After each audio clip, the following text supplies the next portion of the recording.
Quick video. Hey, cleanliness. I thought I have a pretty good technique with cleanliness, but no, I don't. So, and let this be a lesson to me, and you can learn from that. Now, I've had this washed, and the last wash I did, I actually just rinsed it out in the parts washer. But what I still have are, see their fuzz. It's my drying rag fuzz. All right, and this can clog. I mean, yeah, you'll change your filter, and the oil filter will catch this.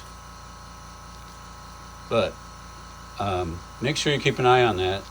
So I try to use as lint-free as possible, but that is pretty expensive. Okay, so what have I been using? Well, these are called microfiber cloths, but I don't think there is lint, not free, but minimized lint as I thought. Or is there a certain side? Anyway, pay attention to that. Watch out for the fuzz. Carlo, I know on engines. Take care.